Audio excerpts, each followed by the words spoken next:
إن الحمد لله نحمده ونستعينه ونستغفره ونعوذ بالله من شرور أنفسنا ومن سيئات أعمالنا من يهده الله فلا مضل له ومن يضلل فلا هادي له وأشهد أن لا إله إلا الله وحده لا شريك له وأشهد أن محمدا عبده ورسوله أما بعد فإن خير الحديث كتاب الله وخير الهدي هدي محمد صلى الله عليه وعلى آله وسلم وشر الأمور محدثاتها وكل محدثة بدعة وكل بدعة ضلالة وكل ضلالة في النار. قال الله تبارك وتعالى إن الله يحب التوابين ويحب المتطهرين. میرے محترم دینی بھائیوں، اسلام پاکیزگی والا دین ہے۔ اللہ رب العالمین تمام عیوب سے پاک ہے، ہر قسم کی کمزوری اور ہر عیب سے اللہ رب العالمین پاک ہے، اور اللہ تعالیٰ بندوں کے معاملے میں بھی پاکیزگی کو پسند کرتا ہے۔ اسی لیے اللہ تعالیٰ نے گندگی میں رہنے کو، نجاست سے دور رہنے کو اور گندگی سے اپنے آپ کو بچانے کو اللہ تعالیٰ نے لازم کر دیا ہے۔ حلال چیزیں کھانے کا حکم دیا اور حرام چیزوں کے کھانے سے، استعمال کرنے سے اللہ تعالیٰ نے منع کر دیا۔ اسلام ایک ایسا دین ہے، چاہے کھانے پینے کا معاملہ ہو یا کمائی کا معاملہ ہو یا اسی طرح سے لباس اور جگہ کا معاملہ ہو، اسلام اس بات کی تعلیم دیتا ہے کہ مسلمان پاک صاف رہیں اور گندگی سے دور رہیں، چاہے گندگی ظاہری ہو یا باطنی ہو، ہر قسم کی گندگی سے دور رہنے کا اللہ تعالیٰ نے حکم دیا ہے۔ لباس پر گندگی لگ جائے صاف کرنا ہے، جسم پر نجاست لگ جائے اس کو پاک کرنا ہے، صاف کرنا ہے، گھروں کو، راستوں کو، پانی کو، ہر قسم کی جگہ ان کو پاک صاف رکھنے کا ہم کو حکم دیا گیا ہے۔ اور نہ صرف یہ کہ ظاہری اعتبار سے پاکیزگی کا حکم ہے، بلکہ باطنی اعتبار سے بھی ہم کو پاک ہونے کا حکم دیا گیا ہے۔ ایک انسان دنیا میں رہتا ہے، یہاں کے ماحول کا اس کے دل پر اثر پڑتا ہے، آخرت کے معاملے میں غفلت، اللہ تعالیٰ سے دوری، اسی طرح سے دنیا کی لذتیں اور شہوتیں یہ انسان کے دل میں گھر کرتی ہیں، لہٰذا اس کو اس بات کا حکم دیا گیا ہے کہ وہ اپنے نفس کو ان تمام آلائشوں سے، گندگیوں سے پاک کریں۔ پھر ایک آدمی دنیا میں رہتا ہے، اس سے غلطیاں ہوتی رہتی ہیں، گناہ اس سے ہوتے رہتے ہیں، لہٰذا اس کو حکم ہے کہ اگر تجھ سے گناہ ہو جائے تو گناہ کی جو گندگی تیرے دل پر لگ گئی ہے اس سے اپنے دل کو پاک کر، اپنے نامہ اعمال کو صاف کر توبہ کے ذریعے سے۔ تو اسلام ایک ایسا دین ہے جو ایک انسان کو پاکیزگی کا حکم دیتا ہے، گندگی سے بچنے کی تعلیم دیتا ہے، اور یہ اسلام کا کمال ہے کہ زندگی کے تمام امور میں انسان کو رہبری دیتا ہے۔ اللہ تعالیٰ نے قرآن کریم میں فرمایا ان اللہ یحب التوابین ویحب المتطہرین، اللہ تعالیٰ بار بار توبہ کرنے والوں اور پاک صاف رہنے والوں کو پسند کرتا ہے۔ اگر اس آیت میں آپ غور کریں تو اس آیت میں دونوں چیزوں کو جمع کر دیا گیا ہے، باطنی پاکی اور ظاہری پاکی۔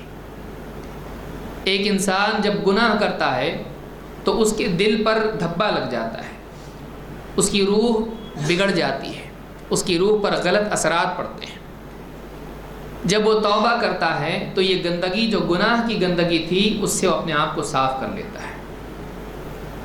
اسی طرح سے جسمانی اعتبار سے آدمی روزمرہ پیشاب، پاخانہ، روزمرہ کی ضرورتیں ہیں، لہٰذا ایک آدمی جہاں گناہوں سے پاک ہو رہا ہے وہیں اپنے جسم اور اپنے لباس کو بھی پاک کرنے کی اس کو کوشش کرنا چاہیے۔ تو اسلام میں پاکیزگی کو بہت اہمیت ہے، اور ایک نمایاں حکم اسلام کا یہ بھی ہے کہ ایک انسان گندگی سے اپنے آپ کو بچائے اور صاف ستھرا رہے۔ دوسرے دینوں کے اعتبار سے اگر آپ دیکھیں گے تو وہاں پر اونچا ہونے کے لیے اپنے آپ کو ان تمام پاکیزگی والے معاملات سے دور کرنا پڑتا ہے۔ جادوگروں کو آپ دیکھیے، شیطان کو خوش کرنے کے لیے گندا رہنا پڑتا ہے، لہٰذا اللہ تعالیٰ پاکیزگی کو پسند کرتا ہے، گندگی کو پسند نہیں کرتا ہے۔ وہ نیکیوں کو پسند کرتا ہے، توبہ کو پسند کرتا ہے، گناہوں کو پسند نہیں کرتا ہے۔ وہ حلال رزق کو پسند کرتا ہے، حرام کو نہیں۔ تو لہٰذا اللہ نے جو دین دیا ہے، اس دین کو اپنانے میں ہمارے جسم، ہماری روح، ہمارے نام اعمال سب کی پاکیزگی ہے۔ تو آدمی کو چاہیے کہ دین معلوم کریں اور شرعی احکام معلوم کر کے اپنے ظاہر اور اپنے باطن کو پاک کرنے کا اہتمام کریں۔ تو آج کے اس درس میں اسلامی احکام اس سلسلے میں کیا ہیں اور اسلام میں کیسے ہم کو پاکیزگی کی تعلیمات دی گئی ہیں، انشاءاللہ ایک ایک کر کے احکام ہم دیکھیں گے، اور جسم، لباس، جگہ، ان تمام اعتبار سے پاکیزگی کی کیا تعلیمات اسلام میں ہیں، انشاءاللہ ہم اس کو سمجھنے کی کوشش کریں گے۔ سب سے پہلی چیز یہ کہ اللہ تعالیٰ پاک صاف رہنے والوں کو پسند کرتا ہے۔ اس سلسلے میں ایک حدیث جس کو امام ابو داؤد، ترمذی اور ابن ماجہ نے روایت کیا ہے، ابو ایوب الانصاری رضی اللہ تعالیٰ فرماتے ہیں، اور یہی روایت جابر بن عبداللہ اور انس بن مالک سے بھی ہے، فرماتے ہیں ان هذه الآیہ نزلت کون سی آیت؟ فیہ رجال یحبون ان یتطہروا واللہ یحب المطہرین۔ ایک مسجد کا تذکرہ اللہ تعالیٰ نے کیا اور کہا کہ اس مسجد میں نماز پڑھنے والے، اس مسجد میں جانے والے ایسے لوگ ہیں جو اس بات کو پسند کرتے ہیں کہ پاک صاف رہیں، طہارت اختیار کریں۔ واللہ یحب المطہرین، اور اللہ تعالیٰ بھی پاک صاف رہنے والوں کو پسند کرتا ہے۔ تطہر جس کو آپ کہتے ہیں پاکیزگی اختیار کرنا، اللہ تعالیٰ ایسے لوگوں کو پسند کرتا ہے جو پاکیزگی کا اہتمام کرتے ہیں۔ قال رسول اللہ صلی اللہ علیہ وسلم، جب یہ آیت نازل ہوئی تو اللہ کے نبی صلی اللہ علیہ وسلم نے فرمایا، یا معشر الانصار، اے انصار کے لوگوں، اے قبیلہ انصار، ان اللہ قد اثنى علیکم فی الطہور فما طہورکم، اللہ تعالیٰ نے تمہاری تعریف کی ہے پاکیزگی کے معاملے میں، تو تمہارا کیا طریقہ ہے پاک ہونے کا؟ انصار سے آپ نے پوچھا۔ قالوا نتوضأ للصلاة ونغتسل من الجنابة ونستنجی بالماء، کہا، تین جواب دیے انہوں نے، تین باتیں بتلائیں۔ کہا نتوضأ للصلاة، ہم نماز کے لیے وضو کرتے ہیں، ونغتسل من الجنابة، اور جنابت سے پاکیزگی اختیار کرتے ہیں، غسل کرتے ہیں، ونستنجی بالماء، اور ہم پیشاب پاخانہ جو ہوتا ہے تو اس کے بعد صفائی پانی سے کرتے ہیں، استنجا ہم کرتے ہیں تو پانی سے کرتے ہیں۔ آپ نے فرمایا قال فہو ذاک، آپ نے کہا یہی وہ بات ہے جس کی وجہ سے اللہ تعالیٰ نے یہ آیت نازل کی ہے، وعلیکم، تو اس کا اہتمام کرتے رہو۔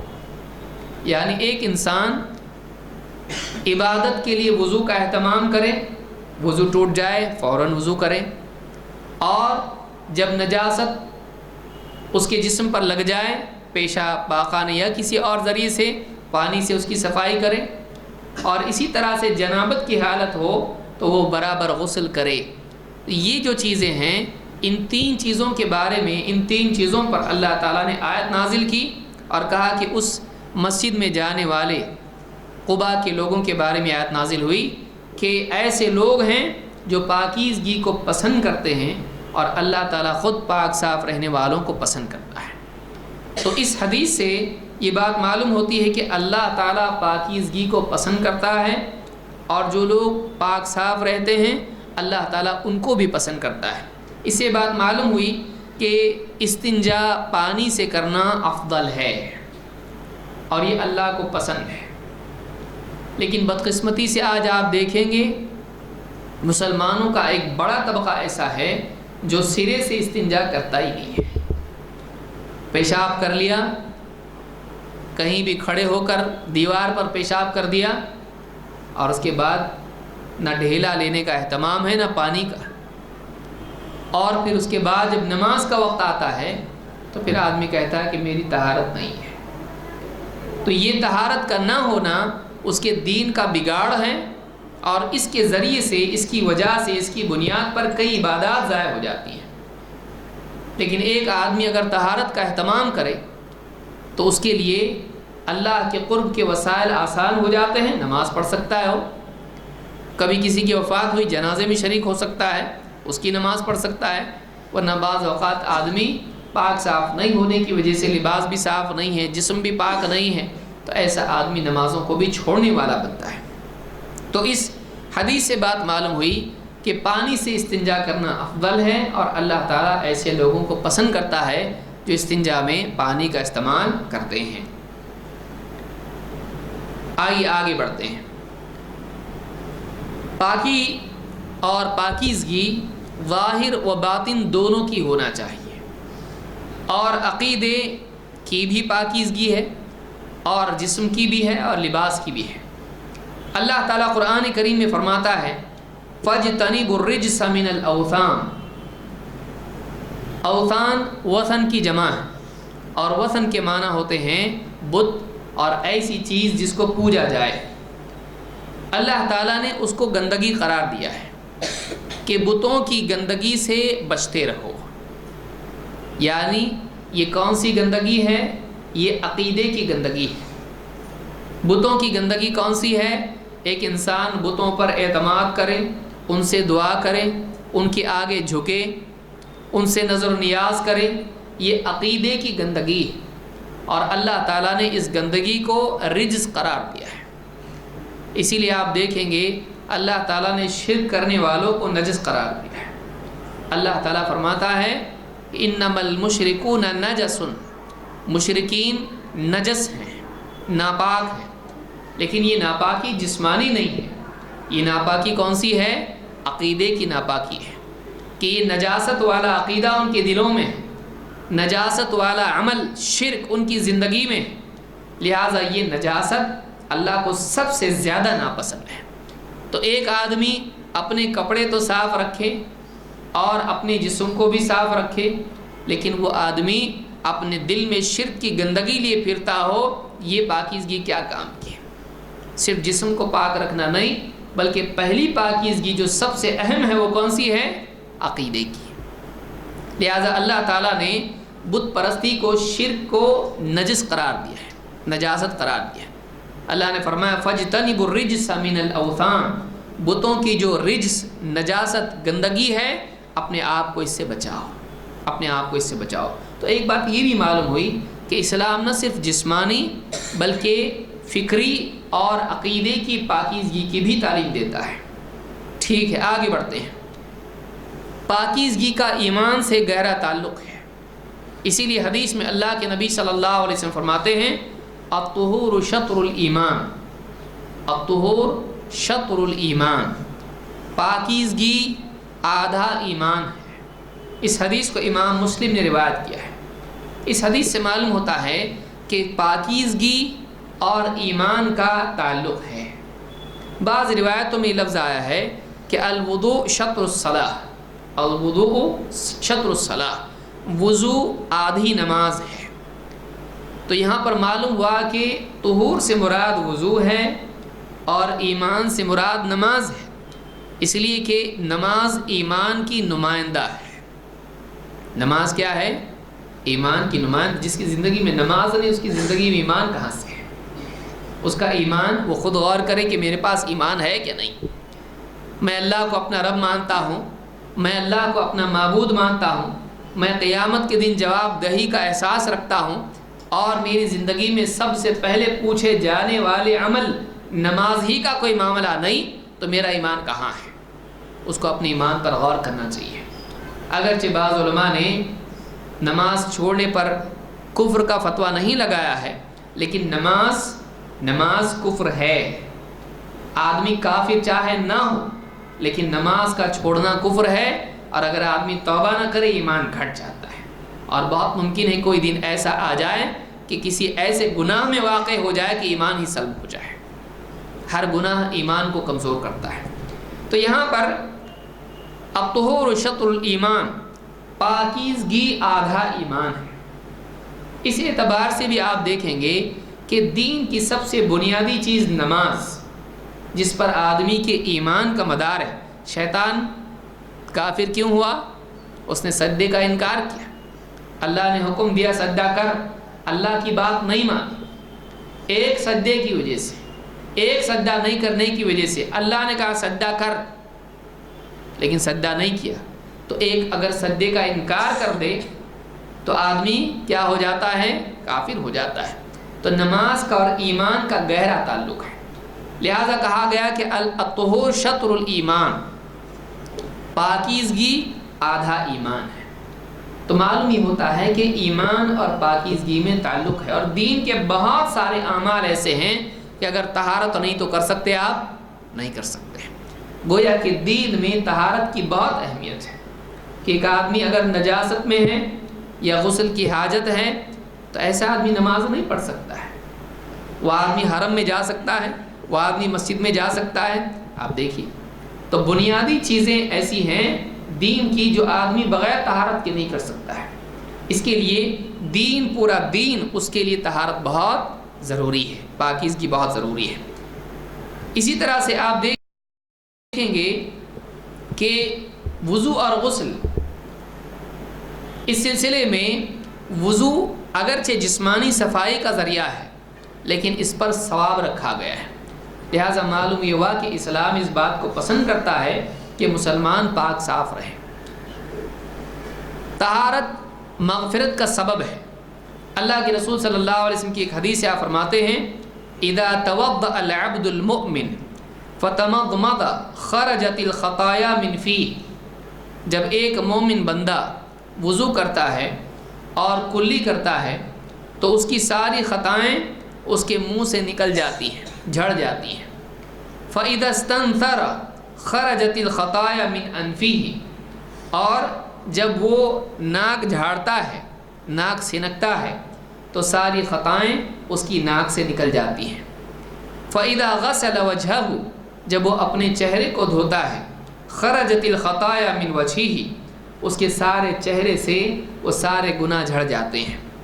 حَتَّى تَخْرُجَ مِنْ تَحْتِ أَشْفَارِ عَيْنَيْهِ، یہاں تک کہ اس کی پلکوں کے نیچے سے سارے گناہ جھڑ جاتے ہیں۔ فَإِذَا غَسَلَ يَدَيْهِ، جب وہ اپنے دونوں ہاتھوں کو دھوتا ہے، خَرَجَتِ الْخَطَايَا مِنْ يَدَيْهِ، اس کی ساری خطائیں اس کے دونوں ہاتھوں سے جھڑ جاتی ہیں۔ فَإِذَا حَتَّى تَخْرُجَ مِنْ تَحْتِ أَظْفَارِ يَدَيْهِ، یہاں تک کہ ہاتھ کے ناخنوں سے نیچے بھی جھڑ جاتی ہیں۔ فَإِذَا مَسَحَ بِرَأْسِهِ خَرَجَتِ الْخَطَايَا مِنْ رَأْسِهِ، جب سر کا مسح کرتا ہے تو سر کے جو گناہ ہیں وہ بھی اس کے جھڑ جاتے ہیں، وہ بھی صاف ہو جاتے ہیں، نکل جاتے ہیں۔ حَتَّى تَخْرُجَ مِنْ أُذُنَيْهِ، یہاں تک کہ کان سے بھی وہ گناہ اس کے زائل ہو جاتے ہیں۔ فَإِذَا غَسَلَ رِجْلَيْهِ خَرَجَتِ الْخَطَايَا مِنْ رِجْلَيْهِ، جب وہ اپنے دونوں پاؤں دھوتا ہے تو اس کے پاؤں سے بھی وہ گناہ جھڑ جاتے ہیں۔ حَتَّى تَخْرُجَ مِنْ تَحْتِ أَظْفَارِ رِجْلَيْهِ، یہاں تک کہ اس کے دونوں پاؤں کے ناخنوں سے بھی وہ گناہ نکل جاتے ہیں۔ ثُمَّ كَانَ مَشْيُهُ إِلَى الْمَسْجِدِ وَصَلَاتُهُ نَافِلَةً لَهُ، پھر اس کے بعد جب وہ اٹھ کر نماز کے لیے چلتا ہے، مسجد جاتا ہے، تو یہ اس کی نماز اور اس کا چلنا اس کے لیے نیکیوں میں اضافے کا ذریعہ بنتا ہے۔ اب گناہ تو ہے نہیں تو جھڑیں گے کیا؟ گناہ سارے کیا ہو گئے؟ اس کے صاف ہو گئے۔ اب نماز کے لیے چلنا اور مسجد کی طرف جانا اور نماز پڑھنا اس کے لیے نفل ہو جاتا ہے، یعنی ایکسٹرا ہو جاتا ہے۔ اب اس کے لیے ثواب میں زیادتی وہ ہو جاتا ہے۔ تو آپ نے دیکھا یہ حدیث امام مالک نے اپنی موطا میں، امام احمد، نسائی، ابن ماجہ اور حاکم نے روایت کی، اور یہ حدیث صحیح ہے اور الفاظ نسائی کے ہیں۔ اس حدیث سے بات معلوم ہوتی ہے کہ جب ایک بندہ وضو کرتا ہے تو اس وضو سے اس کے جسم سے گناہ جھڑ جاتے ہیں۔ آدمی عام دنوں میں جو منہ ہاتھ پاؤں دھوتا ہے اس سے نہیں جھڑتا ہے، یہ جھڑتا کیسے ہے؟ وضو کرنے سے۔ تو وضو کی وجہ سے نہ صرف یہ کہ اس کے اعضاء گندگی سے صاف ہوتے ہیں بلکہ اس کے تمام اعضاء گناہوں سے بھی پاک ہو جاتے ہیں۔ لہٰذا اسلام میں آپ دیکھیں گے کہ وضو کو لازم کر دیا گیا ہے، بغیر وضو کے آپ نماز ہی نہیں پڑھ سکتے۔ لہٰذا جو مسلمان نمازی ہے وہ کبھی گندا نہیں رہے گا، وہ ہمیشہ پاک صاف ستھرا رہے گا۔ ایک آدمی دن میں 2 مرتبہ منہ دھو رہا ہے، ہاتھ دھو رہا ہے، لیکن وہی آدمی جب نمازی ہے، وہ مسلمان ہے، دن بھر میں وہ چہرہ دھوتا ہے، کانوں کو صاف کرتا ہے، ہاتھوں کو صاف کرتا ہے، خلال کرتا ہے اور پاؤں کو دھوتا ہے، تو دن میں 5 مرتبہ اس کا وضو ہو رہا ہے۔ تہجد پڑھ رہا ہے تو اور، اس کے علاوہ نوافل پڑھ رہا ہے تو اور، تلاوت کر رہا ہے تو اور۔ آپ سوچئے کتنے اعمال ہیں۔ اسلام میں وضو کو ضروری قرار دیا گیا، تو اگر وضو آدمی کرے گا تو صاف ستھرا رہے گا۔ تو اسلام ایک ایسا دین ہے کہ اس پر چلنے والا آدمی پاک صاف رہنا لازمی، یقینی طور پر وہ گندگی سے بچنے والا ہوگا۔ تو صفائی ستھرائی جو اسلام میں ہے، اسلام کی نمایاں شان ہے۔ تو یہ ایک بات معلوم ہوئی کہ اسلام میں پاکیزگی کی اہمیت اتنی ہے کہ نمازوں کے لیے اس کے لیے وضو لازم کر دیا گیا، اور ایسے اعضاء نماز میں دھونے ضروری ہیں جن کا دھونا ضروری ہے انسان کے لیے۔ چہرہ ہے، ہاتھ ہیں، پاؤں ہیں، اور آدمی کے سر پر دھول لگ جاتی، صاف ہو گیا۔ کان ہیں، صاف عام طور سے آدمی کرتا ہے، نہیں، صاف ہو گیا۔ خلال ہے، صاف ہو گیا۔ پاؤں کی انگلیاں ہیں، صاف کر دیا۔ تو انسان کے جسم کے اہم اعضاء جو دھول مٹی کے لیے ظاہر ہوتے ہیں، وضو میں صاف دھو دیے جاتے ہیں۔ ایک آدمی 5 مرتبہ اگر یہ کرتا ہے، اس کا جسم پاک صاف رہے گا، بیکٹیریا سے، دھول سے، ساری چیزوں سے وہ پاک رہے گا۔ لہٰذا وضو اسلام کے اندر ایک اللہ کی نعمت ہے جس کے ذریعے سے مسلمان صاف ستھرے رہتے ہیں۔ نمبر 2، جمعہ کا غسل۔ اسلام میں ڈیلی غسل کمپلسری نہیں ہے، اگر ہوتا تو مشقت ہو جاتی بہت سارے لوگوں کے لیے، خاص طور سے ایسے علاقوں میں جہاں پانی کم ہوتا ہے، پینے کو مشکل سے ملتا ہے، اور ایسے لوگوں کے لیے جن کو سردی کے موسم میں پریشانی ہوتی ہے، کسی کو سائنس ہے، کسی کو اور زکام ہے، کسی کو بخار ہے۔ تو اسلام میں کم سے کم 1 ہفتے میں 1 بار غسل لازم کر دیا گیا ہے۔ بعض علماء کا اختلاف ہے اس پر، لیکن جمعہ کے سلسلے میں اختلاف ہے، لیکن 1 مرتبہ چاہے لازم آدمی سمجھے اس کو یا مستحب، ہفتے میں 1 جمعہ کا غسل تو ہے۔ اس کے علاوہ کوئی آدمی کو 1 ہفتے میں 1 بار کرنا ہے غسل، باقی دنوں میں نہیں۔ جنابت ہے تو بھی غسل ہے، اگر جنابت اس کو ہوتی ہے، چاہے نکاح کی صورت میں ہو یا احتلام کی صورت میں ہو، اس پر بھی غسل لازم ہے۔ تو نہ صرف یہ کہ آدمی ہاتھ پاؤں منہ دھو رہا ہے، بلکہ پورے بدن کا دھونا بھی اسلام میں ہے، آدمی بھاگ نہیں سکتا اس سے۔ لہٰذا اللہ کے نبی صلی اللہ علیہ وسلم فرماتے ہیں، حق علی کل مسلم ان یغتسل فی کل 7 ایام یوما۔ مسلمان پر حق ہے اللہ کا، ضروری ہے اس کے لیے کہ وہ ہر 7 دنوں میں 1 دن ضرور غسل کرے۔ یغسل فیہ رأسہ و جسدہ، اور اس دن کیا کریں؟ اپنے سر کو اور اپنے پورے بدن کو دھوئے۔ اس حدیث کو امام البخاری اور مسلم دونوں نے روایت کیا ہے۔ اس حدیث سے بات معلوم ہوتی ہے کہ ایک مسلمان کے لیے ہفتے میں کم سے کم 1 دن اپنے پورے بدن کو دھونا ضروری ہے۔ اس سے بھی یہ بات معلوم ہوتی ہے کہ اسلام ایک ایسا دین ہے جو پاکیزگی کو پسند کرتا ہے، اور اس کی تاکید اسلام میں موجود ہے کہ آدمی کو نہانا پڑے گا، لیکن یہ عام نہانا نہیں ہے، بلکہ کیا ہے؟ یہ شرعی غسل ہے جو نیت کے بغیر نہیں ہوتا ہے۔ آدمی کی غسل کی نیت نہ ہو اور وہ بھیگ جائے تو اس سے غسل اس کا ادا ہوا نہیں، اس کو نیت کرنا بھی ضروری ہے۔ کیوں؟ اس لیے کہ حدیث میں ہے انما الاعمال بالنیات، اعمال کا مدار نیتوں پر ہے، اعمال کا مدار نیتوں پر ہے۔ نمبر 3، سوال یہ پیدا ہوتا ہے کہ ہفتے میں 1 بار غسل، اسلام اتنا زبردست نہیں دکھ رہا ہے، ہونا کیا چاہیے؟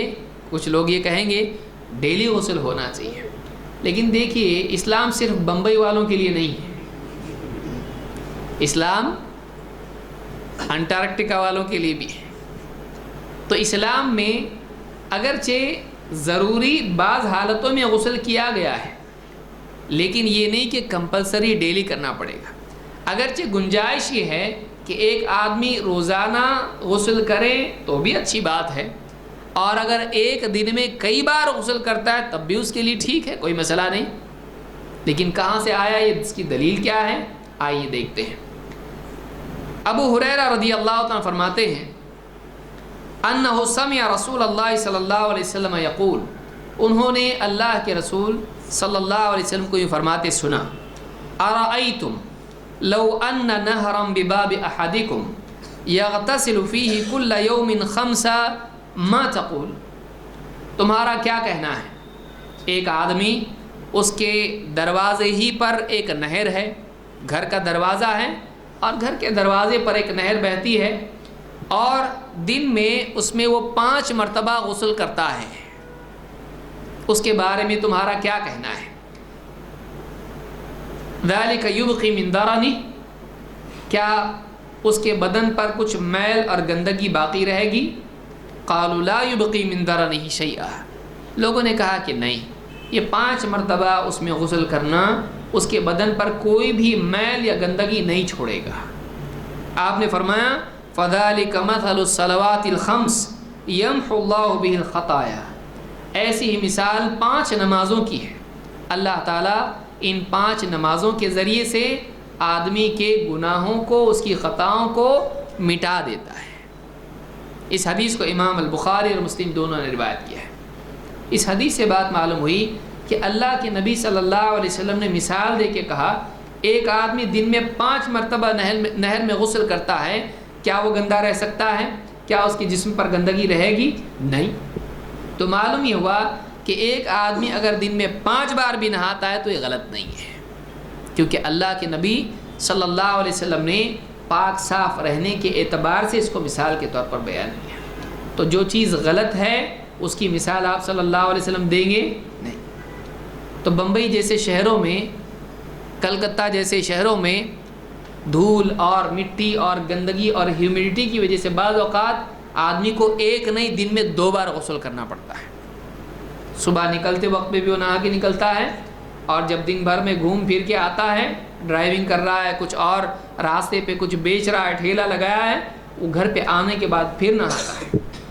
تو ایک سے زیادہ مرتبہ اگر کوئی نہاتا ہے اسلام میں منع نہیں ہے، بلکہ مثال دی گئی کہ 5 بار نہائے تو اس کے جسم پر کوئی گندگی رہے گی نہیں۔ تو اسلام میں غسل کرنا یہ ایک اچھی چیز ہے، پاکیزگی کے لیے یہ بہتر چیز ہے۔ نمبر 4، اسلام میں مسواک کی ترغیب ہے۔ ایک آدمی نہائے دھوئے لیکن دانتوں میں بھی گندگی ہوتی ہے، بیکٹیریا ہوتے ہیں، کھانا آدمی کا جم جاتا ہے، اور جب کھانا آدمی کے منہ میں جم جاتا ہے تو اس کے منہ میں کیا پیدا ہوتی ہے؟ بدبو، اور 2 آدمی بات کریں منہ سے بدبو آ رہی۔ تو اسلام اس قسم کے تعفن کو بھی پسند نہیں کرتا، بلکہ اسلام اس چیز کی ترغیب دیتا ہے کہ مسلمان اپنے منہ کی بدبو کو زائل کریں۔ کیوں؟ اس لیے کہ لوگوں سے اس کو ملنا جلنا ہے، اور ایک دوسرے سے بدبو کی وجہ سے نفرت پیدا نہیں ہونا چاہیے۔ اس قسم کی گندگی کو بھی اسلام پسند نہیں کرتا ہے۔ لہٰذا اللہ کے نبی صلی اللہ علیہ وسلم نے فرمایا السواک مطہرۃ للفم مرضات للرب، مسواک آدمی کے منہ کو صاف کرتی ہے، مطہرہ پاک کرنے والی، فم منہ، مسواک آدمی کے منہ کو پاک صاف کرتی ہے، مرضات للرب اور رب کو بھی راضی کرتی ہے۔ اس حدیث کو امام احمد اور اسی طرح سے امام نسائی، ابن حبان، حاکم اور بہقی نے روایت کیا ہے، اور یہ حدیث صحیح ہے۔ اس حدیث سے بات معلوم ہوتی ہے کہ اسلام میں منہ کی پاکیزگی بھی مطلوب ہے، اور نہ صرف یہ کہ انسان کے فائدے کی چیز ہے بلکہ یہ اللہ کو بھی پسند ہے۔ لہٰذا بعض علماء نے کہا، امام شوکانی وغیرہ کہتے ہیں کہ اس سے بات معلوم ہوتی ہے کہ مسواک کا وقت نماز کے ساتھ مقید نہیں ہے، کہ بھائی نماز ہی کے وقت مسواک کرنا، ایسا نہیں ہے۔ گھر میں بیٹھا، اسی لیے آپ دیکھیے اللہ کے نبی صلی اللہ علیہ وسلم جب گھر میں جاتے تو سب سے پہلے کیا کرتے؟ آپ کی بیویوں سے پوچھا گیا مسواک. کیوں؟ بیویوں سے قرب ہونے والا ہے. آدمی بعض اوقات ایسی چیزیں سوچتا نہیں جس سے بعد میں نفرتیں پیدا ہوتی ہیں. بیوی دور کیوں جا رہی ہے؟ گندگی منہ کی، مسواک کر، صاف کر منہ کو، بدبو منہ کی. تو بعض چیزیں جو ہیں آدمی کو سمجھنا چاہیے، نہیں سمجھتا ہے. گھر میں جاتے ہی پہلا کام کیا ہے؟ مسواک. اللہ کے نبی صلی اللہ علیہ وسلم رات میں نیند میں سوئے ہیں، نیند سے بیدار ہو گئے، آپ کے لیے آپ کے گھر والے، آپ کی بیویاں مسواک اور وضو کا پانی رکھ دیا کرتی تھی. جیسے ہی آپ نیند سے بیدار ہوتے مسواک کرتے، وضو کرتے. مسواک کا خاص اہتمام. تو منہ کی صفائی اسلام میں مطلوب ہے، اس لیے کہ سماجی اعتبار سے سوشل لیول پر بھی یہ گندگی ہے، اس کو صاف کرنا چاہیے. تو آپ نے فرمایا کہ السواک مطہرۃ للفم مرضات للرب.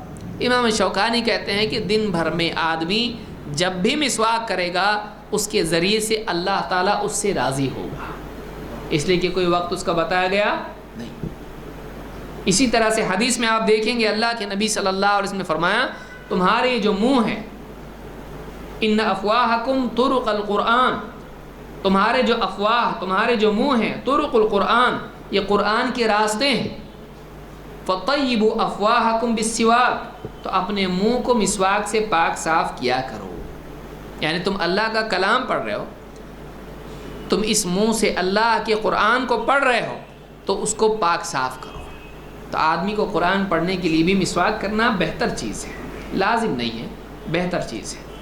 تو مسواک کی اہمیت ہے کہ آدمی کو منہ کی بدبو زائل کرنا چاہیے، اور عبادت کے لیے، تلاوت کے لیے، نماز کے لیے، اور گھر میں اور لوگوں سے ملنے میں اپنے منہ کی صفائی کا خاص خیال رکھنا چاہیے.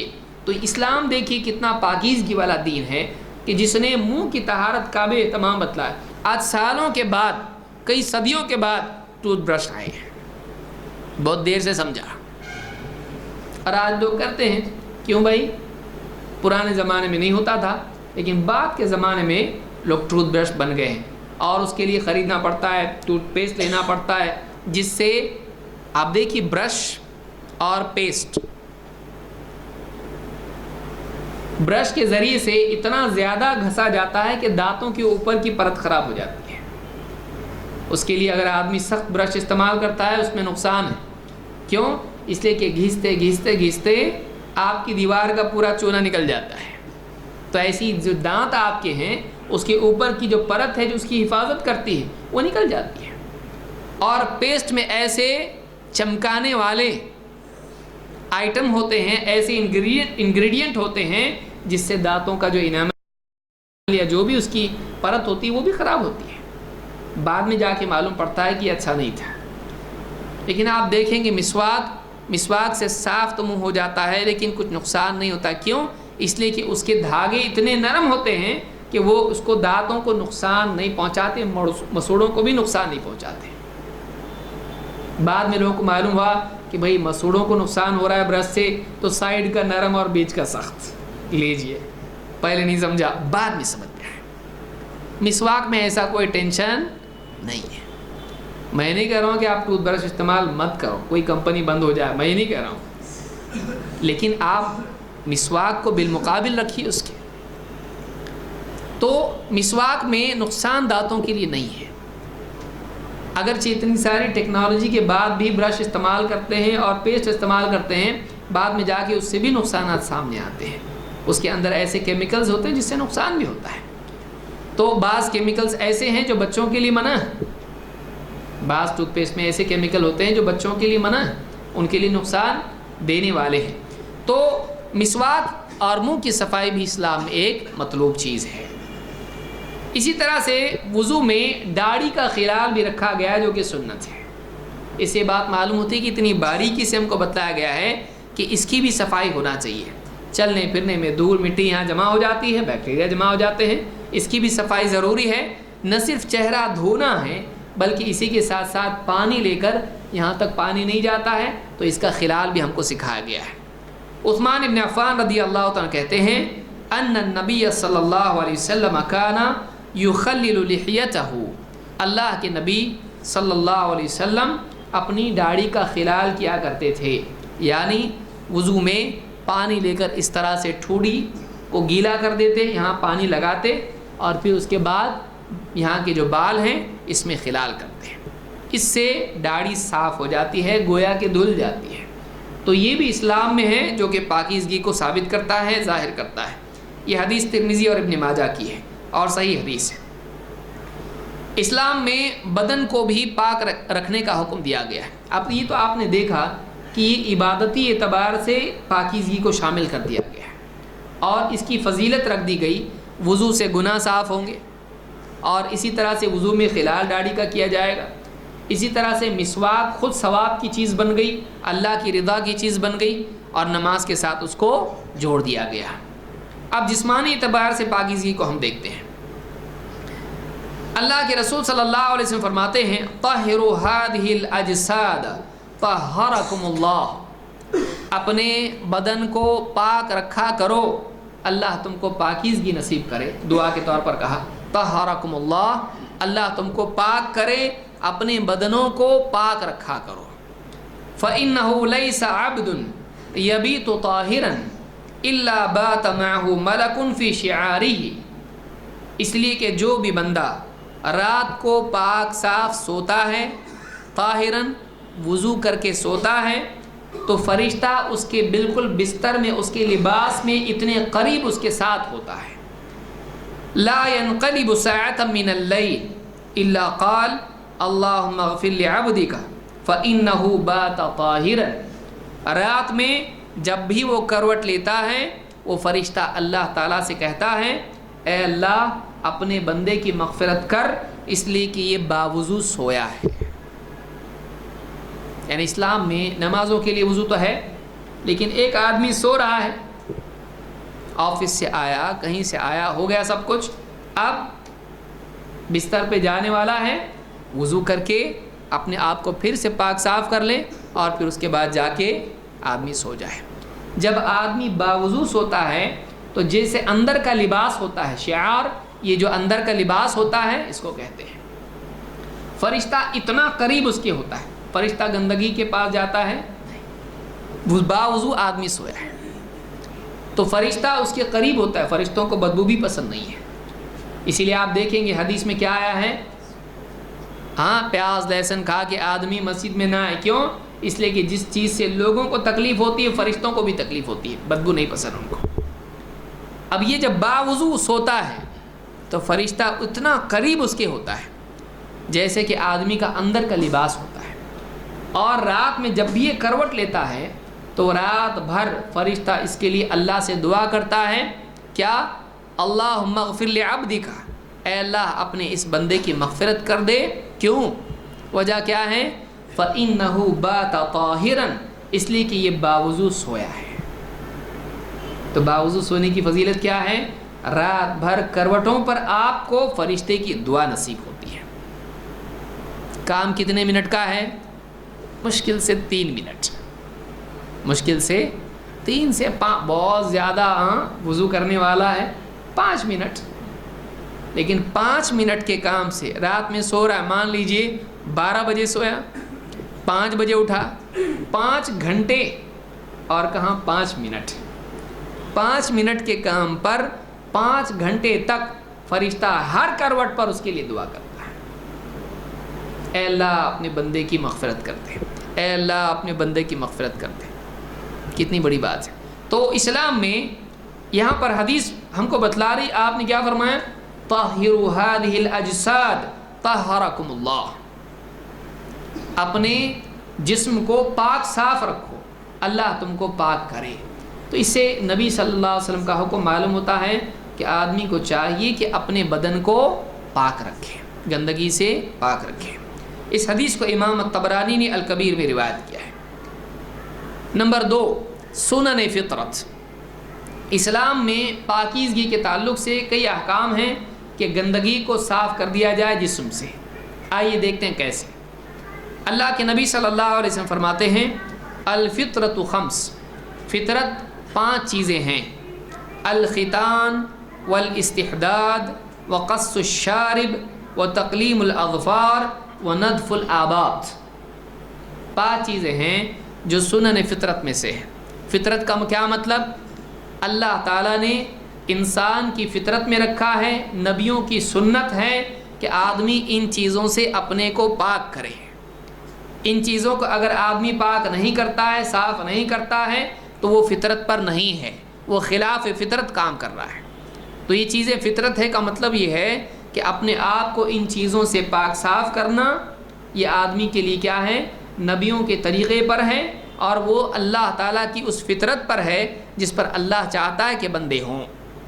فطرت اللہ التی فطر الناس علیہا لا تبدیل لخلق اللہ۔ تو فرمایا کہ کیا ہے یہ؟ الختان، ختنہ کرنا، یہ سنن فطرت میں سے ہے۔ ختنہ کرنا کیا ہے؟ فطرت ہے۔ نمبر 2 الاستحداد۔ استحداد کیا ہے؟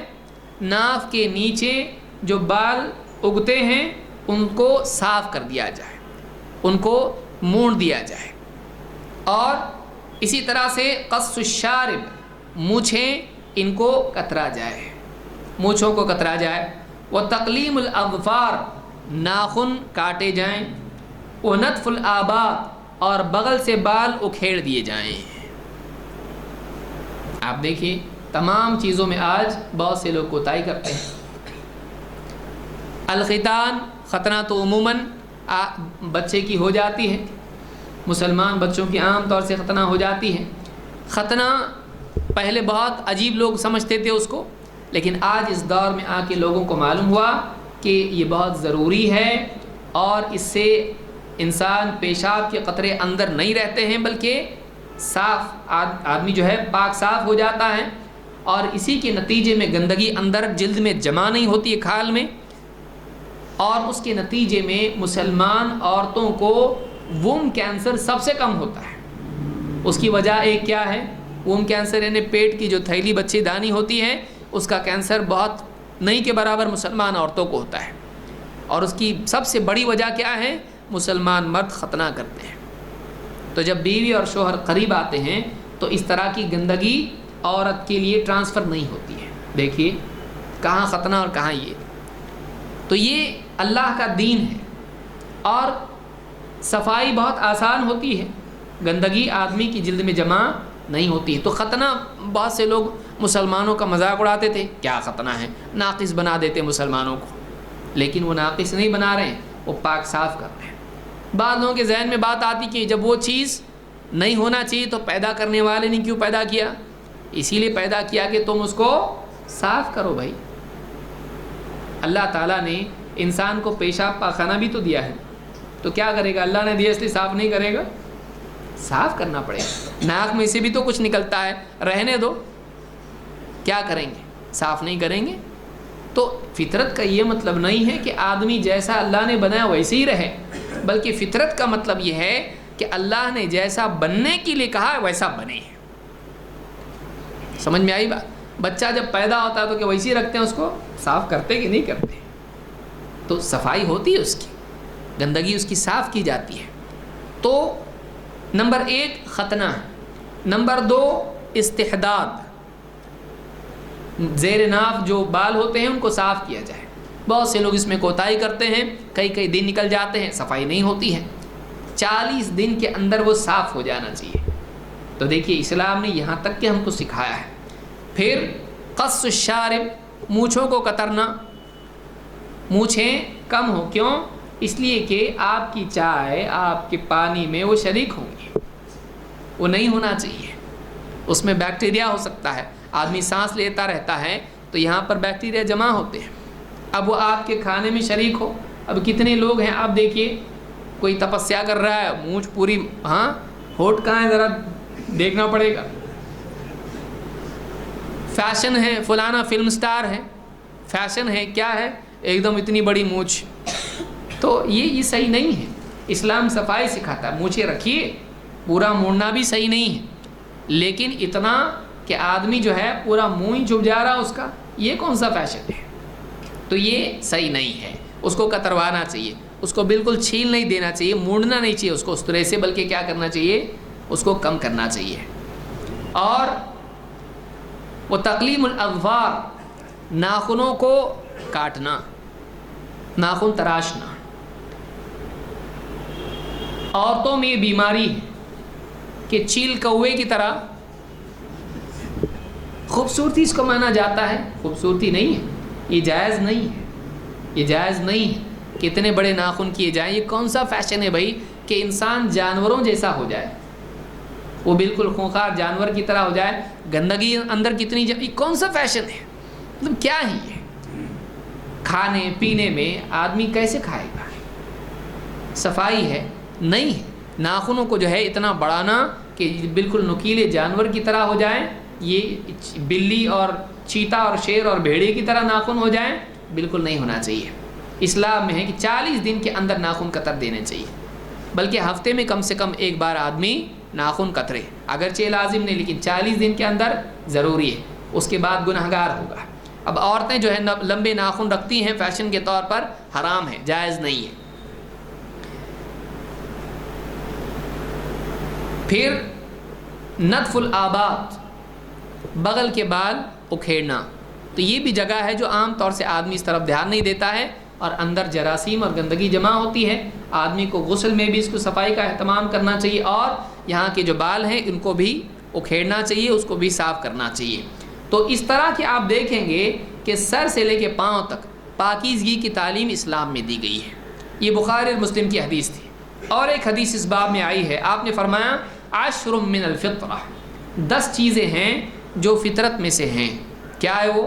نمبر 1 قص الشارب، مونچھیں کتروانا، واعفاء اللحیہ، داڑھی چھوڑ دینا، داڑھی چھوڑ دینا، داڑھی بڑھانا، والسواک، مسواک کرنا، واستنشاق الماء، ناک میں پانی پہنچانا صفائی کے لیے، وقص الاظفار، ناخن کترنا، وغسل البراجم، اور یہ جو جوڑ ہوتے ہیں ہڈیوں کے اوپر کے، ان کو اچھی طرح سے ملنا اور دھونا، اس لیے کہ یہ سوکھا رہتا اکثر، اور کام کاج میں یہاں دھول اکثر جمع ہوتی، کبھی بھی دیکھ لیجیے، تو اس کو اچھی طرح سے مل کے دھونا۔ وَنَتْفُ الْإِبْطِ، اور بغل کے بال اکھیڑنا، وَحَلْقُ الْعَانَةِ، اور ناف کے نیچے کے بالوں کی صفائی کرنا، وَانْتِقَاصُ الْمَاءِ، اور پانی سے صفائی کرنا۔ یہ مسلم کی روایت ہے۔ مصعب ابن شیبہ کہتے ہیں وَنَسِيتُ الْعَاشِرَةَ، اور میں 10ویں چیز بھول گیا، إِلَّا أَن تَكُونَ الْمَضْمَضَةَ، لیکن میں سمجھتا ہوں کہ وہ تھا کلی کرنا۔ اور وکی کہتے ہیں انتقاص الماء کا مطلب کیا ہے؟ استنجا کرنا، یعنی پانی سے استنجا، پیشاب پاخانے کی کیا کرنا؟ صفائی کرنا۔ انتقاص الماء یعنی پانی سے پیشاب اور پاخانہ دھونا۔ آپ دیکھیے پڑھے لکھے لوگ، لیکن ہاتھ گندا ہوگا اس لیے پیشاب پاخانے کی صفائی نہیں کرتے، گندگی ویسی رہ جاتی ہے، کاغذ سے کبھی صفائی ہوتی ہے، سوچیے۔ لیکن اسلام نے کیا سکھایا ہے کہ آدمی بہتر یہی ہے کہ آدمی کیا کرے؟ پانی سے، لیکن مجبوری ہو تو ڈھیلا استعمال کر سکتا آدمی، بھائی سفر میں جا رہا ہے، سڑک پہ ہے، کہیں بھی پیشاب کی نوبت آ گئی اس کو تو ڈھیلا استعمال کر سکتا ہے، لیکن افضل کیا ہے؟ پانی ہے۔ پانی سے صاف کرنے کو ہم کو سکھایا گیا ہے۔ تو اس حدیث سے بات معلوم ہوتی ہے، ان دونوں حدیثوں سے، کہ اسلام میں آپ دیکھیے کہ سر سے لے کے پاؤں تک، مثلا منہ کتروانا چہرہ ہے، بغل جسم کا یہ حصہ ہے، پھر ناف کے نیچے کی صفائی، پھر آپ دیکھیے ہڈیوں کے جو یہاں جو جوڑ ہوتے ہیں انگلیوں کے، ان کی سب کی صفائی، اور ناخن کترنا، پورا آدمی کی صفائی کے لیے اس کو تعلیم دی گئی ہے کہ آدمی مسلمان کیسا رہنا چاہیے؟ پاک صاف رہنا چاہیے۔ ٹھیک ہے، آئیے آگے بڑھتے ہیں۔ صفائی کی مدت کتنی ہے؟ جیسے میں نے پہلے بتایا، انس بن مالک رضی اللہ عنہ کہتے ہیں وقت لنا فی قص الشارب وتقلیم الاظفار ونتف الابط وحلق العانة الا نترک اکثر من 40 لیلہ۔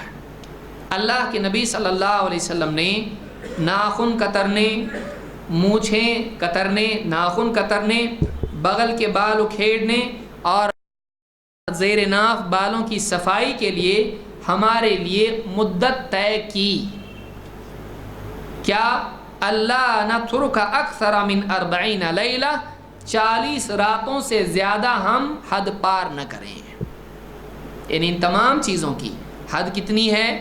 40 دن کے اندر، 40 راتوں کے اندر آدمی بال ناخن کاٹے، مونچھیں کترے اور بغل کے بال اکھیڑے اور ناک کے نیچے کی صفائی کر لے۔ اس سے زیادہ اگر ہوتا ہے تو اس نے حد پار کی، وہ گناہگار ہے، وہ گناہگار ہے۔ اس کا یہ مطلب نہیں ہے کہ وہ نماز نہیں پڑھ سکتا ہے، اس کا یہ مطلب نہیں کہ وہ روزہ نہیں رکھ سکتا ہے۔ لوگ فون کرتے ہیں میری صفائی نہیں کی، میں نے روزہ رکھ سکتا کہ نہیں رمضان کا؟ ریک بہانہ ڈھونڈتا ہے، کھانا کھا نہیں سکتا کہ پوچھتا نہیں ہے، روزہ رکھ سکتا کہ نہیں برابر پوچھتا۔ مفتی صاحب بولے نہیں، اگر مان لیجئے کسی چیز کی نہیں رکھ سکتا، یعنی نہیں، وہ صفائی تو نہیں کرے گا لیکن نماز بھی نہیں پڑھے گا، تو 40 دن کے اندر اندر اس کی صفائی ہونا چاہیے۔ یہ مسلم کی روایت ہے۔ اسی لیے آپ دیکھیے جو عورتیں ناخن بڑھا لیتی ہیں اور صفائی، اور بعض اوقات آدمی بھی بڑھا لیتے ہیں، کون سا طریقہ ہے بھائی؟ یہ کیا ہے؟ یہ یعنی مرد کے لیے تو کسی اعتبار سے مناسب نہیں ہے ناخنوں کا اس طرح سے بڑھانا، اور عورتوں کے لیے بھی صحیح نہیں ہے۔ زیادہ سے زیادہ کتنی حد ہے؟ 40 دن۔ اسی طرح سے استنجا کے بعد ہاتھ کو خصوصی طور پر دھونا، یہ بھی نبی صلی اللہ علیہ وسلم کی سنت ہے۔ ابو ہریرہ رضی اللہ عنہ فرماتے ہیں کان النبی صلی اللہ علیہ وسلم اذا اتى الخلاء اتيته بماء في طور او ركوة، جب اللہ کے نبی صلی اللہ علیہ وسلم پیشاب پاخانے کی حاجت کے لیے تشریف لے جاتے تو میں پیتل یا چمڑے کے مشکیزے میں پانی لے کر آتا، فاستنجا، آپ استنجا کرتے، ثم مسح یدہ علی الارض، پھر اپنے ہاتھ کو زمین پر اچھی طرح رگڑتے، ثم اتیتہ باناء آخر، پھر میں دوسرا برتن آپ کے لیے لے آتا، فتوضا، آپ اس سے وضو کرتے ہیں۔ اب دیکھیے 1400 سال پہلے، آج آدمی ضروری سمجھتا ہے نا، ٹوائلٹ گیا باہر آیا تو کیا رہتا؟ باہر سوپ رکھا رہتا ہے، تو ہاتھ کو کیا کرتا ہے؟ دھوتا ہے، اور پھر کلین، ایک دم ہائیجین۔ 1400 سال پہلے اللہ کے نبی صلی اللہ علیہ وسلم جب استنجا سے فارغ ہوتے تو آپ کیا کرتے؟ صحابی کہتے ہیں میں پانی آپ کے لیے لاتا، آپ پہلے کیا کرتے؟ اپنے ہاتھ کو زمین پر رگڑتے، مٹی سے رگڑ دیتے۔ مٹی بہت صاف کرنے والی چیز ہے، بہت ساری چیزیں اس میں ہوتی ہیں، ہاتھ رگڑ دیے زمین پر مٹی پہ، اور اس کے بعد ہاتھ دھو لیتے ہیں۔ لیکن یہ جو پانی کون سا تھا؟ جو استنجا والا پانی تھا۔ پھر اس کے بعد آپ وضو کرتے دوسرے پانی سے، جو استنجا والا پانی تھا اس سے وضو نہیں کرتے تھے۔ یہ افضل ہے، یہ ادب ہے کہ وہ پانی نجاست کی صفائی کے لیے تھا، اب وضو کے لیے دوسرا پانی ہے، اب اس کے لیے الگ پانی سے وضو کریں گے۔ تو یہ اللہ کے نبی صلی اللہ علیہ وسلم کی سنت ہے۔ اس کو امام احمد، ابو داؤد اور ابن ماجہ نے روایت کیا ہے۔ آپ غور کریں، دیکھیے کہ آپ صلی اللہ علیہ وسلم نے صفائی کی کیسی تعلیم دی اور کیسے اہتمام کیا کہ استنجا کے بعد خصوصی طور پر ہاتھ آدمی کو کیا کرنا چاہیے؟ دھونا چاہیے۔ ٹھیک ہے۔ نمبر 5، کھانے کے بعد، کھانے سے قبل اور اس کے بعد ہاتھ کا دھونا، یہ بھی اسلام میں تعلیم ہے۔ عائشہ رضی اللہ عنہ فرماتی ہیں اللہ کے نبی صلی اللہ علیہ وسلم کے بعد وَإِذَا أَرَادَ أَن يَأْكُلَ أَوْ يَشْرَبَ وَهُوَ جُنُبٌ غَسَلَ يَدَيْهِ ثُمَّ يَأْكُلُ وَيَشْرَبُ، اللہ کے نبی صلی اللہ علیہ وسلم اگر جنابت کی حالت میں ہوتے، جنابت کی حالت کون سی ہے؟ جب ایک آدمی اپنی بیوی سے صحبت کرے، جب جنابت کی حالت میں ہوتے اور کھانے یا پینے کا ارادہ کرتے تو آپ ایسے وقت میں کیا کرتے؟ پہلے اپنے دونوں ہاتھوں کو دھو لیتے، غسل یدئی، دونوں ہاتھ دھوتے، پھر اس کے بعد کھاتے پیتے تھے۔ تو اس سے یہ ادب معلوم ہوتا ہے کہ اگر آدمی کو اس بات کا اندیشہ ہے کہ ممکن ہے اس کے ہاتھوں میں نجاست لگی ہو یا ممکن ہے اس کے ہاتھ صاف نہ ہوں، تو ایسے وقت میں اس کے لیے مؤکد ہے کہ وہ ہاتھ دھوئے۔ لیکن اگر آدمی مثال کے طور پر ابھی وضو کر کے آیا اور ہاتھ کیا ہیں؟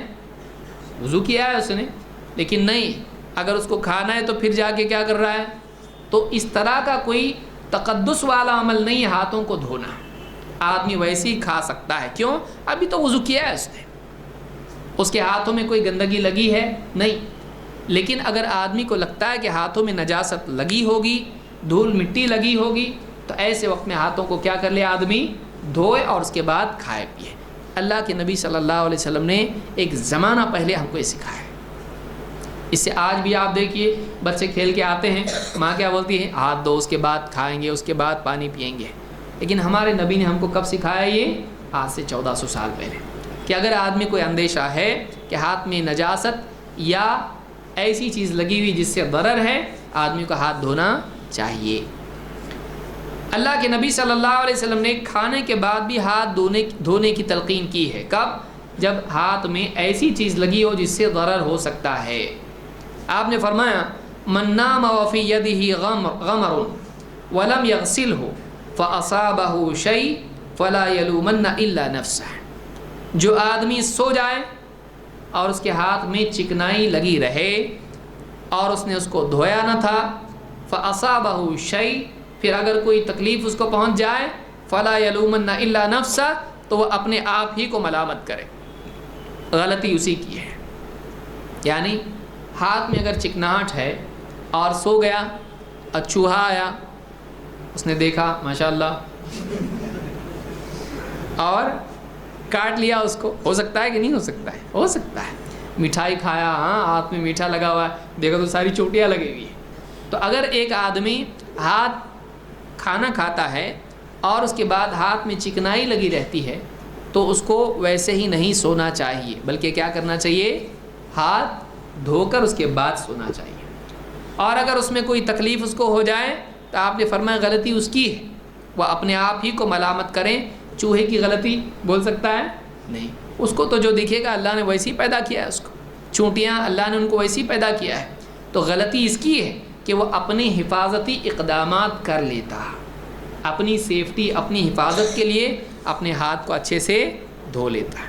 تو اس سے بھی یہ بات معلوم ہوتی ہے کہ کھانے کے بعد بھی ہاتھ دھونے کی تعلیم ہم کو ہے، خصوصاً ایسے وقت میں جب کہ ہاتھ میں کیا ہو، چکنائی، گھی، تیل اور ایسی کچھ چکنائی والی چربی کھایا، خوب پیٹ بھر کے ڈکار لیا، ایک دم گوشت ووشت کھا کے، اب ہاتھ میں چکنائی لگی ہے، ہاتھ کو اچھے سے دھو لینا چاہیے، اس کے بعد سونا چاہیے۔ خاص طور سے آدمی سفر میں کہیں پڑاؤ ڈالا، ایسے وقت میں تو زیادہ تاکید اس کی ہوتی ہے۔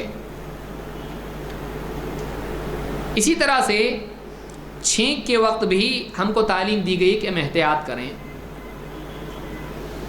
اللہ کے نبی صلی اللہ علیہ وسلم فرماتے ہیں اذا عطس احدکم فلیضع کفیہ علی وجہہ ولیخفض صوتہ، جب تم میں سے کسی کو چھینک آئے تو اس کو چاہیے کہ اپنی دونوں ہتھیلیاں اپنے چہرے پر رکھ لے، اپنی دونوں ہتھیلیاں اپنے چہرے پر رکھ لے اور اپنی آواز کو پست کرے۔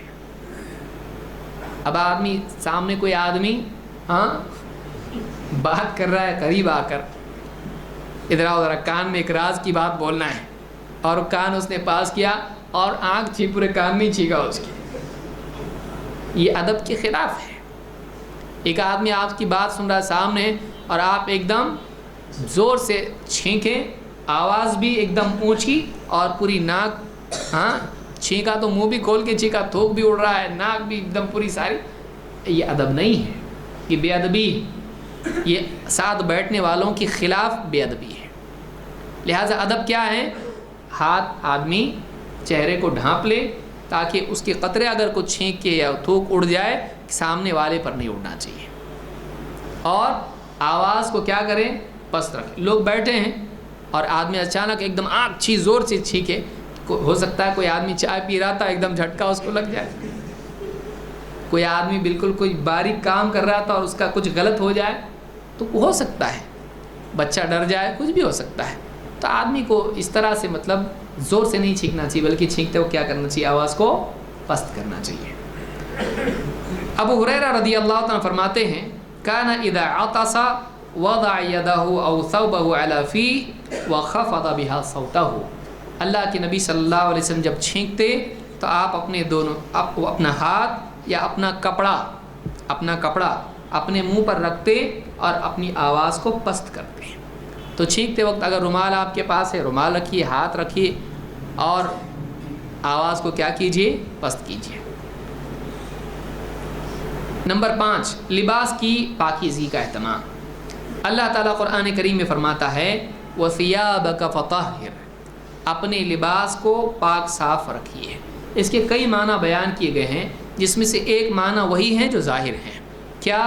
وَثِيَابَكَ فَطَهِّرْ، اپنے کپڑوں کو پاک صاف رکھیے۔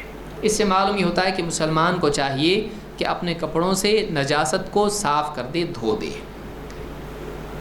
جابر بن عبداللہ رضی اللہ عنہ کہتے ہیں اتانا رسول اللہ صلی اللہ علیہ وسلم فرآ رجلا شعثا قد تفرق شعره، اللہ کے نبی صلی اللہ علیہ وسلم ایک مرتبہ ہمارے پاس تشریف لائے تو آپ نے ایک آدمی کو دیکھا کہ شعثا قد تفرق شعره، اس کے بال بالکل بکھرے ہوئے ہیں۔ فقال اما كان يجد هذا ما يسكن به شعره، آپ نے کہا اس کو ایسا کچھ ملتا نہیں ہے کہ جس سے اپنے سر کے بالوں کو ٹھیک ٹھاک سنبھال کے رکھے؟ اپنے سر کو بکھرے ہوئے بال، ایک دم بال کہیں جا رہے ہیں، بڑے بڑے بال ہیں اور ایک دم بکھرے ہوئے بال ہیں، آپ نے کہا اس کو کچھ ملتا نہیں؟ یعنی پانی ہے یا کچھ صابن ہے یا کچھ اور چیز اس طرح کی، تیل ہے، کیا اس کو ایسا کچھ نصیب نہیں ہے، ایسا کچھ دستیاب نہیں جس سے اپنے بالوں کو سلیقے سے رکھے؟ ورأى رجلا آخر وعليه ثياب وسخة، آپ نے دوسرے آدمی کو دیکھا اور اس نے جو کپڑے پہنے ہوئے تھے بڑے ہی میلے کپڑے تھے، وسخة میلے کپڑے تھے۔ فقال اما كان هذا يجد ماء يغسل به ثوبه، آپ نے پوچھا اس کو پانی ملتا نہیں کہ اپنے کپڑے دھو لے؟ اس کو پانی نہیں ملتا ہے کہ اپنے کپڑوں کو دھو لے؟ اس سے معلوم ہی ہوتا ہے کہ آدمی کو اپنے جسم اور اپنے لباس کی پاکیزگی اور ستھرائی کا لحاظ رکھنا چاہیے۔ یہ کوئی تقوی نہیں کہ آدمی میلا رہے، یہ جوگیوں کا تقوی ہو سکتا ہے، یہ مسلمانوں کا تقوی نہیں ہے۔ مسلمان کو کیا کرنا چاہیے؟ پاک صاف رہنا چاہیے، لباس کو صاف ستھرا رکھنا چاہیے، نہ صرف یہ کہ نجاست سے پاک رکھے بلکہ گندگی سے بھی آدمی کو اس کو صاف، ایک دم مٹی میں میلے کچیلے ایسے کپڑے پہننے کی ضرورت نہیں ہے، یہ کوئی فضیلت نہیں ہے۔ ہاں سادہ لباس آدمی پہنے، بلکہ پھٹا ہوا ہو تو بھی برا نہیں، لیکن کیسا ہونا چاہیے؟ صاف ستھرا۔ تو آپ دیکھیے اسلام صاف ستھرا رہنے کو پسند کرتا ہے، اسلام نے صاف ستھرا رہنے کی ترغیب دی ہے۔ تو آپ نے جب اس آدمی کو دیکھا بال بکھرے ہوئے ہیں، کپڑے میلے کسی آدمی کے ہیں، تو آپ نے دونوں کے بارے میں کہا اس کو کچھ ملتا نہیں جس سے بالوں کو سلیقے سے رکھے، اس کو پانی نہیں ملتا ہے کہ کپڑوں کو دھو لے۔ تو یہ چیز بتلاتی ہے کہ اسلام میں یہ چیز پسندیدہ نہیں ہے کہ آدمی کیسا بھی رہے، اسلام میں یہ چیز پسندیدہ ہے کہ آدمی سلیقے سے رہے، آدمی اچھے سے رہے۔ اس حدیث کو امام احمد، ابو داؤد، ابن حبان اور حاکم نے روایت کیا ہے۔ اسی طرح سے اسلام میں نجاست سے اجتناب کو سکھایا گیا ہے۔ اللہ کے نبی صلی اللہ علیہ وسلم فرماتے ہیں تنزہوا من البول فإن عامۃ عذاب القبر منہ، پیشاب سے بچو، پیشاب کے چھینٹوں سے، قطروں سے بچو، اس لیے کہ عام طور سے قبر کا عذاب پیشاب ہی کی وجہ سے ہوتا ہے، عام طور سے قبر کا عذاب پیشاب کی وجہ سے ہوتا ہے۔ آج بہت سارے پڑھے لکھے لوگ بھی اس کا اہتمام نہیں کرتے ہیں، وہ بالکل اپنے کھاتے وقت میں ٹیبل صاف ہونا چاہیے، پلیٹ میں ایک بھی دھول نہیں ہونی چاہیے، چمچہ صاف ہونا چاہیے، سب صاف ہونا چاہیے، پیشاب کے بارے میں کوئی اہتمام نہیں، گئے ٹوائلٹ میں پیشاب کیا، نہ ہاتھ دھویا نہ کچھ، اور بالکل باہر آ کے اور میک ڈونلڈس۔ تو یہ حال ہے بہت سارے لوگوں کا۔ آدمی کو چاہیے کہ وہ پاک صاف رہے، پیشاب کی صفائی ہونا چاہیے۔ اسلام ایک نیچرل دین ہے، انسان کے لیے اس میں بھلائی ہے، اس کو گندگی سے بچاتا ہے اسلام۔ تو پیشاب سے بچنا چاہیے۔ پیشاب سے بچنے کا مطلب کیا ہے کہ آدمی پیشاب کرنے کے بعد اس کے قطروں کو صاف کر لیں، پیشاب کی جگہ کو صاف کر لیں، اور ہاتھ وغیرہ بھی جو ہے صفائی کے ساتھ دھو لیں۔ یہ دارقطنی کی روایت ہے۔ اسی طرح سے آپ دیکھیں گے کہ اسلام میں پاکیزگی کا اہتمام اتنا ہے کہ حیض کی حالت میں عورت سے جماع منع ہے، اس لیے کہ حیض کے خون میں نجاست ہوتی ہے، اور وہ عورت کے لیے بھی ضرر ہے، مرد کے لیے بھی ضرر ہے۔ اگر حیض میں آدمی بیوی سے صحبت کر لے نقصان ہوتا ہے۔ تو اللہ تعالیٰ فرماتا ہے وَيَسْأَلُونَكَ عَنِ الْمَحِيضِ، لوگ آپ سے حیض کے بارے میں پوچھتے ہیں، قُلْ هُوَ أَذًى فَاعْتَزِلُوا النِّسَاءَ فِي الْمَحِيضِ، کہو کہ حیض یہ تکلیف کی چیز ہے، گندگی ہے، لہٰذا حیض کی حالت میں عورتوں سے تھوڑا دور رہو، یعنی عورتوں سے صحبت مت کرو۔ دور رہو کا مطلب یہ نہیں کہ دور رہو، دور رہو کا مطلب ان سے صحبت کرنے سے دور رہو۔ وَلَا تَقْرَبُوهُنَّ حَتَّى يَطْهُرْنَ، اور ان کے قریب نہ جاؤ یہاں تک کہ وہ پاک ہو جائیں، حیض سے پاک ہو جائیں، تبھی ان کے پاس قریب ان کے پاس جاؤ، یعنی صحبت کرو۔ فَإِذَا تَطَهَّرْنَ فَأْتُوهُنَّ مِنْ حَيْثُ أَمَرَكُمُ اللَّهُ، جب وہ پاک صاف ہو جائیں تو پھر جہاں سے اللہ نے تم کو حکم دیا ہے وہاں سے ان کے پاس جاؤ، یعنی عورتوں سے صحبت کرنے میں وہی طریقہ اپناؤ جس کو اللہ نے حلال کیا ہے۔ ان اللہ یحب التوابین ویحب المتطہرین، یقیناً اللہ تعالیٰ توبہ کرنے والوں اور پاک صاف رہنے والوں کو پسند کرتا ہے۔ یہاں پر اللہ تعالیٰ نے حیض کی حالت میں عورتوں سے صحبت اور مجامعات کرنے سے منع کیا ہے۔ آپ کسی بھی ڈاکٹر سے پوچھ لیجئے حیض کی حالت میں صحبت کرنا کیسا ہے، یہ نقصان دینے والی چیز ہے، نقصان دینے والی چیز ہے۔ اور بات یہ کہ یہ ادا کا مطلب تکلیف ہوتا ہے، حیض کی حالت میں عورت کو بھی تکلیف ہوتی ہے، ذہنی طور پر بھی، جسمانی اعتبار سے بھی، اور کمزوری بھی قدرے اس میں آ جاتی ہے، لہٰذا ایسے وقت میں اس کو ہمدردی کی ضرورت ہوتی ہے اور تکلیف اس کو دینا مناسب نہیں ہے، لہٰذا اس اعتبار سے بھی حیض کی حالت میں صحبت نہیں کرنا چاہیے، اس لیے کہ عورت کو اس میں تکلیف ہے۔ نمبر 3، کتے کے لعاب سے اجتناب، پاکیزگی۔ اللہ کے نبی صلی اللہ علیہ وسلم فرماتے ہیں اذا ولغ الکلب فی اناء احدکم، جب کتا تمہارے برتن میں منہ ڈال کے پیے، فلیورقہ، چاہیے کہ اس پانی کو گرا دو، ثم لیغسلہ 7 مرار، پھر 7 مرتبہ اس کو دھو۔ کتا اگر برتن میں منہ ڈال دے، پانی پھینک دو اور 7 مرتبہ اس کو دھو۔ اس کو امام البخاری اور مسلم دونوں نے روایت کیا ہے۔ اس حدیث سے بات معلوم ہوتی ہے کہ کتے کا لعاب نجس ہے، اگر نجس نہیں ہوتا تو پانی پھینکنے کا حکم نہیں دیتے، کیونکہ کوئی چیز ضائع کرنا جائز نہیں ہے، لہٰذا پانی پھینکنے کا حکم اسی لیے ہے کہ وہ پانی نجس ہو چکا ہے، اب اس سے استفادہ نہیں کر سکتے ہیں۔ اور برتن دھونے کے لیے کتنی مرتبہ کہا؟ 7 مرتبہ۔ آج فیشن کیا ہے، کتا منہ بھی صاف کر رہا ہے، مالک کا اپنا نہیں۔ دیکھیے آپ، بہت محبت ہے، کسی آدمی کو نہیں کرنے دے گا۔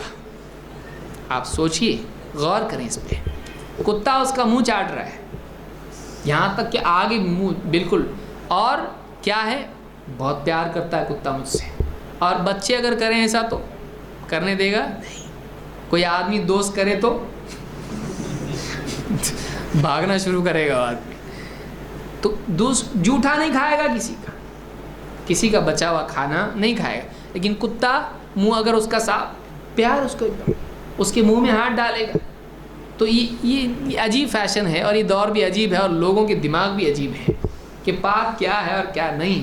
ایک آدمی پاک صاف ہے بیچارہ، اس کا بچا ہوا کھانے کو عیب سمجھے گا، لیکن کتے نے اس کے برتن میں منہ ڈال دیا، اس کو کھانا برا نہیں ہے، کوئی پرابلم نہیں، حالانکہ اس کے جراثیم آپ دیکھیں، دن بھر پورا بدن کہاں کہاں زبان چلتی ہے اس کی، گندگی کی جگہ ساری چیزیں، اور کیا کیا کھاتا ہے، سڑا ہوا نہ جانے کتنی چیزیں، اس کی جو زبان ہے اس پہ کتنے بیکٹیریا ہوتے ہیں، اور وہ کتا جو ہے اس کا لعاب بوائلنگ ٹیمپریچر پر بھی اس کے جراثیم مرتے نہیں ہیں۔ تو یہاں پر کیا کہا گیا، برتن میں منہ ڈالا، اس کو کھانا پینا نہیں ہے، کتنی بھی محبت ہو، کتا گھر میں پالنا ہی غلط ہے، الا یہ کہ کسی کا کھیت ہو یا سیکیورٹی کے لیے ہو یا کسی اس طرح کے پرپس سے ہو، بکریوں کی حفاظت کے لیے ہو، ورنہ اگر کوئی آدمی اگر اپنے گھر میں پیار محبت سے گڈو مڈو کے لیے کتا لاتا ہے تو اس سے کیا ہوگا، ایک دن میں 1 قیرات ثواب اس کا کم ہوگا۔ 1 قیرات کس کو کہتے ہیں، بہت پہاڑ کے اتنا۔ اگر کتا آدمی پالتا ہے، اگر یہ وجہ نہیں ہے اس کی، ایسی شوقیہ پال لیا، 1 دن میں 1 قیرات ثواب کم ہوگا، اور 1 قیرات کتنا ہوتا ہے، احد پہاڑ کے برابر ہے۔ اگر آپ نے احد پہاڑ نہیں بھی دیکھا ہے تو پہاڑ برابر آپ کو سمجھتا ہے، اتنا ثواب، دن بھر میں پہاڑ برابر نیکیاں ہوتی ہیں نہیں، لیکن کتا پالنے سے یہ نیکیاں ضائع ہو جاتی ہیں۔ تو کتے کا لعاب بھی پاک صاف کرنے کے لیے ہم کو کہا گیا ہے۔ ریبیز وغیرہ بیماریاں آپ دیکھیے کتے کی وجہ سے ہوتی ہیں، اور اس کے لعاب کو لوگ کوئی بری چیز نہیں سمجھتے، حالانکہ اسلام میں بتایا گیا نہیں، ایک بار نہیں 7 بار دھونا پڑے گا۔ اور ایک حدیث میں کہ اولاہن بالتراب، پہلی مرتبہ مٹی سے اس کو دھونا ہے، پہلی مرتبہ اس کو مٹی سے دھونا ہے۔ اسی طرح سے خنزیر کو بھی اسلام میں نجس قرار دیا گیا ہے۔ اللہ تعالیٰ فرماتا ہے قُلْ لَا أَجِدُ فِي مَا أُوحِيَ إِلَيَّ مُحَرَّمًا عَلَىٰ طَاعِمٍ يَطْعَمُهُ إِلَّا أَن يَكُونَ مَيْتَةً أَوْ دَمًا مَّسْفُوحًا أَوْ لَحْمَ خِنزِيرٍ فَإِنَّهُ رِجْسٌ أَوْ فِسْقًا أُهِلَّ لِغَيْرِ اللَّهِ بِهِ۔ اے نبی آپ کہہ دیجئے کہ مجھے کوئی اور چیز تو حرام نہیں لگتی ہے سوائے ان چیزوں کے جن کو اللہ نے حرام کیا ہے۔ یعنی تم اپنی عقلوں سے چیزوں کو حرام کر رہے ہو، ایسا نہیں ہوتا ہے، بلکہ مجھ کو اللہ نے جو وحی بھیجی ہے اس میں جو حرام باتیں بیان کی گئی ہیں ان میں وہ چیزیں نہیں جن کو تم حرام بتاتے ہو۔ ان میں کیا چیزیں حرام ہیں کھانے والے کے لیے؟ الا ان یکون میتۃ، مردار ہو، وہ کیا ہے؟ حرام ہے، اس کا کھانا حرام ہے۔ او دما مسفوحا، یا بہتا خون ہو، وہ بھی کھانا حرام ہے۔ او لحم خنزیر، یا خنزیر کا گوشت ہو، فإنہ رجس او فسقا، فإنہ رجس، یہ خنزیر کا گوشت کیا ہے؟ رجس ہے، نجس ہے، گندگی ہے، ناپاکی ہے۔ او فسقا اہل لغیر اللہ بہ، اور اللہ نے حرام کیا ہے گناہ کو کہ اللہ کے سوا کسی اور کے نام سے جانور کو ذبح کیا جائے، اس کو بھی اللہ نے حرام کیا ہے۔ تو یہ ساری چیزیں کیا ہیں؟ حرام ہیں۔ خنزیر کے گوشت کو اللہ تعالیٰ نے کیا کر دیا؟ حرام کر دیا۔ کیوں؟ خنزیر آپ دیکھیے، خنزیر گندگی خود کھاتا ہے اور اپنی بھی کھاتا ہے۔ خنزیر میں ایک گندگی کیا ہے؟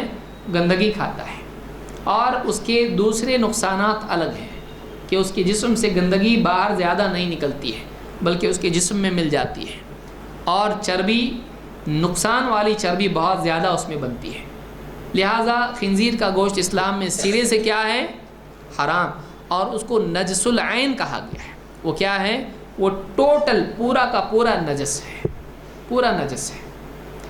تو خنزیر کا گوشت بھی اسلام میں کیا ہے؟ حرام ہے۔ اور اسی طرح سے آپ دیکھیں گے کہ بہتا خون کھانا، مردار، یہ ساری چیزیں انسان کے لیے ضرر ہیں، لہٰذا ان تمام چیزوں کو اللہ نے کیا کر دیا ہے؟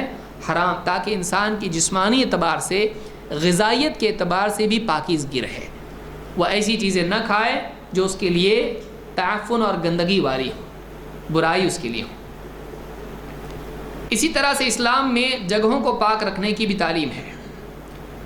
عائشہ رضی اللہ عنہا فرماتی ہیں امر رسول اللہ صلی اللہ علیہ وسلم ببناء المساجد فی الدور وان تنظف، اللہ کے نبی صلی اللہ علیہ وسلم نے ہم کو حکم دیا کہ ہم قبائل میں مسجدیں تعمیر کریں اور ان کو پاک صاف رکھیں، وان تنظف، مسجدوں کو ہم صاف رکھیں، اس کی صفائی کریں۔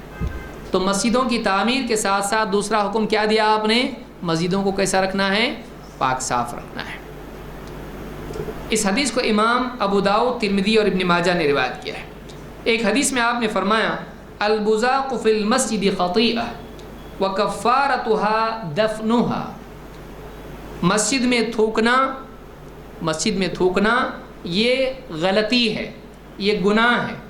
وکفارتها دفنها، اور اس کا کفارہ یہ ہے کہ اس کو دفن کر دے۔ یہ اس اعتبار سے کہ اس زمانے میں مسجدیں ہماری ایسی نہیں تھی جیسے آج ہے۔ اس زمانے میں مسجد کیسی تھی؟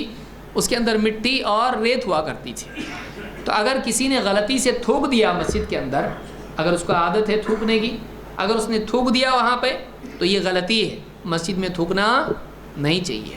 لیکن اگر تھوک دیا اس نے تو اس گناہ کا کفارہ یہ ہے کہ وہ اس کے اوپر کیا ڈال دے؟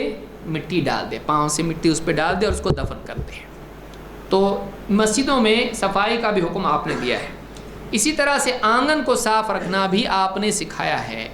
آپ نے فرمایا طہروا افنیتکم فإن اليہود لا تطہر افنیتها، اپنے آنگن کو، اپنے برآمدے کو صاف رکھو، اس لیے کہ یہود اپنے آنگن کو صاف نہیں رکھتے ہیں۔ تو اس حدیث کو بھی امام الطبرانی نے الاوسط میں روایت کیا اور یہ حدیث صحیح ہے۔ تو اس سے بات معلوم ہوئی کہ اسلام اس بات کی تعلیم دیتا ہے کہ ہم اپنے گھروں کو، اپنی مسجدوں کو پاک صاف رکھیں، یہ نہیں کہ گندگی پھیلا۔ بہت سے مسلمانوں کا حال یہ ہے کہ گھر بھی گندے اور بستیاں بھی گندی ہیں۔